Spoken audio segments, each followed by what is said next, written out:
wabarakatuh. Saya Catur Kristiani dari Fakultas Agama Islam, Program Studi Pendidikan Agama Islam, Universitas Islam Sultan Agung Semarang, Unisula.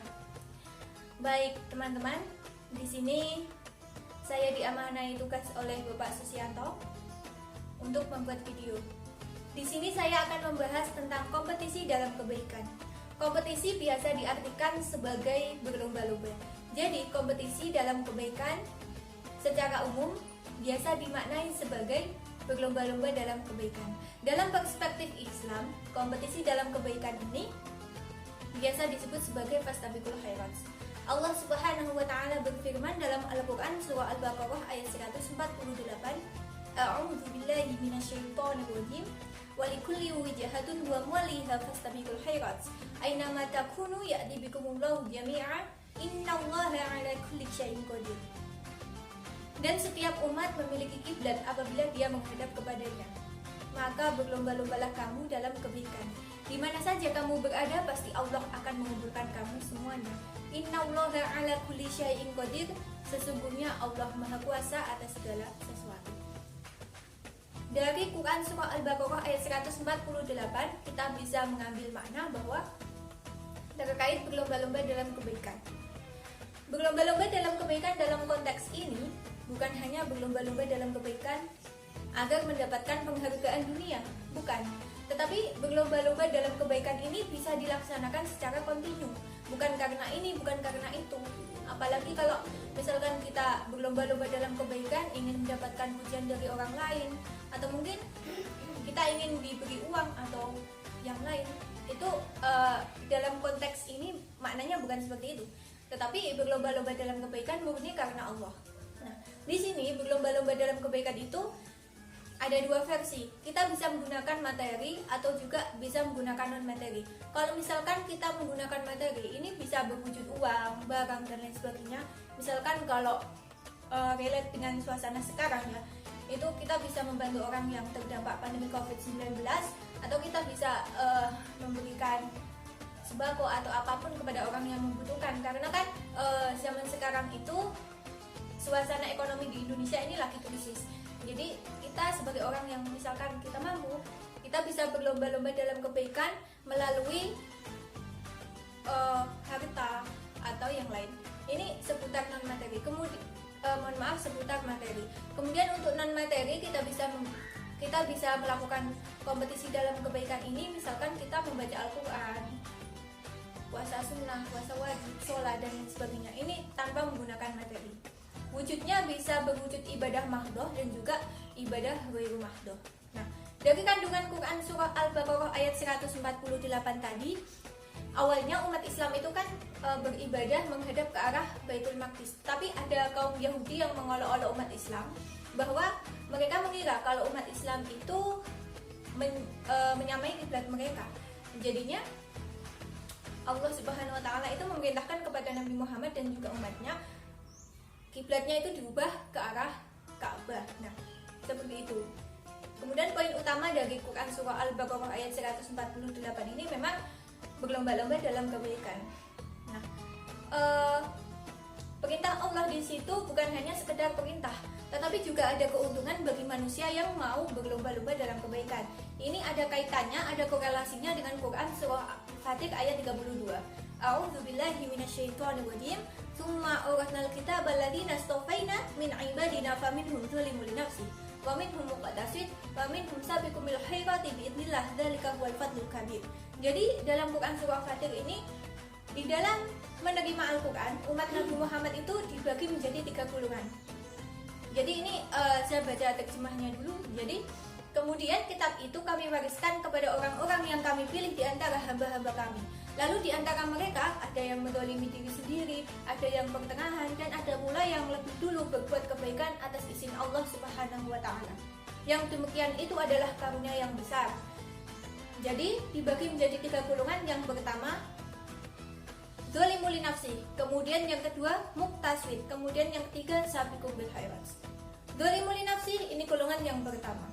Golongan yang pertama ini orang yang ibadahnya jauh lebih sedikit daripada keburukannya. Orang yang kebaikannya itu sangat sedikit, sementara keburukannya ini sangat banyak. Ini di dalam Al-Quran disebutkan zolimul li nafsi, yaitu orang yang mendolimi diri sendiri. Kenapa disebut sebagai zolimul li nafsi? Karena meskipun dia mendolimi orang lain, tetapi pada hakikatnya ia mendolimi diri sendiri. Karena apa? Kerugian yang ia dapatkan sendiri, bukan orang lain yang mendapatkan kerugiannya. Ini secara versi akhirat. Tetapi di dalam versi dunia, orang zolimul li nafsi ini selain merugikan diri sendiri, tetapi dia juga merugikan orang lain. Misalkan dia berbuat maksiat, selain minum minuman keras, dia juga mencuri. Mencuri ini dikategorikan sebagai zolimul li nafsi. Dikategorikan sebagai zolimul li nafsi, selain merugikan diri sendiri, juga merugikan orang lain. Merugikan diri sendiri kenapa? Karena orang yang mencuri ini pasti hidupnya tidak akan tenang. Sementara orang lain yang dicuri juga tidak tenang, karena ada sesuatu yang masih dia butuhkan, tetapi diambil oleh orang yang seharusnya tidak memiliki hak itu. Seperti itu. Ini golongan yang pertama. Kemudian golongan yang kedua, muktasid. Muktasid ini diartikan sebagai pertengahan. Maksudnya pertengahan ini antara ibadah dan maksiat itu berimbang. Jadi orang itu melakukan maksiat tetapi juga melakukan ibadah. Antara kebaikan dan keburukannya ini sama. Jadi orang seperti ini ada konsekuensi, ya, ada konsekuensi, memiliki kerugian juga. Karena mereka ini santai-santai melakukan maksiat meskipun diiringi dengan ibadah kepada Allah. Masih ada kesempatan untuk golongan pertama tadi ya, zolimul li nafsi, kemudian yang kedua muktasid, ini untuk bertaubat dengan taubatan nasuha, yakni taubat yang murni, taubat yang sungguh-sungguh, bukan karena ingin dihapus dosanya saja, tetapi karena benar-benar meyakini bahwa dia itu memiliki sesuatu yang harus dipertanggungjawabkan di akhirat kelak. Karena kan setiap manusia itu memimpin, dan semua yang dipimpin di dunia itu pasti akan dipertanggungjawabkan. Rasulullah pernah bersabda, kullukum ra'i wa kullukum mas'ulun an ra'iyati. Kita semua ini adalah pemimpin, dan kelak semua yang kita pimpin di dunia ini pasti akan dipertanggungjawabkan di akhirat. Setidaknya manusia itu menjadi pemimpin bagi dirinya sendiri, karena semua amal, ibadah, dan lain sebagainya yang dilakukan di dunia pasti akan dihisab di akhirat. Itu yang dinamakan sebagai pemimpin diri sendiri. Selanjutnya golongan yang ketiga, sabiqum bil khairat. Ini ada korelasinya antara ayat Quran surah Al-Baqarah ayat 148. Jadi ada keuntungan. Allah Subhanahu wa taala menyuruh manusia untuk berbuat kebaikan. Di dalam Quran surah Al-Baqarah ayat 148 memiliki jawaban di dalam Quran surah Fatir ayat 32. Yakni Allah memberikan keuntungan kepada orang-orang yang mau berkompetisi dalam kebaikan. Yang golongan yang ketiga yakni sabiqum bil khairat, orang yang lebih dulu berbuat kebaikan. Apa definisinya? Definisi secara terminologi, orang yang lebih dulu berbuat kebaikan, bahwa orang ini kebaikannya lebih banyak daripada keburukannya. Orang yang jarang sekali berbuat keburukan atau berbuat dosa, meskipun ia berbuat maksiat, misalkan tidak sengaja, meskipun khilaf, tetapi orang yang sabiqum bil khairat ini langsung bertaubat kepada Allah. Dia yakin bahwa apa yang dia lakukan itu tidak sesuai dengan syariat. Jadi dia bertaubat, bukan semata-mata karena takut dengan neraka itu, bukan, tetapi karena dia meyakini bahwa dia masih memiliki rasa cinta kepada Allah yang luar biasa, sehingga apa yang ia lakukan jika itu melanggar agama, maka dia secara sadar yang berasal dari dalam diri untuk bertaubat kepada Allah dengan taubat yang murni, taubatan nasuha. Nah, seperti itu.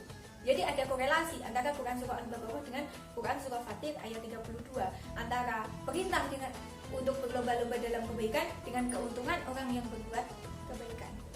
Teman-teman sekalian, mungkin hanya itu yang bisa saya sampaikan. Jika ada manfaat, semoga bisa bermanfaat bagi kita semua ya. Jika ada manfaat itu datangnya dari Allah Subhanahu wa taala. Jika ada kekhilafan atau mungkin kekurangan karena waktunya dibatasi ya. Nah, kalau ada kekhilafan itu datangnya dari saya pribadi. Akhiru kalam, nasrun minallah wa fathun qarib wa basyiril mu'minin albirru man ittaqa fastabiqul khairat. Wassalamualaikum warahmatullahi wabarakatuh.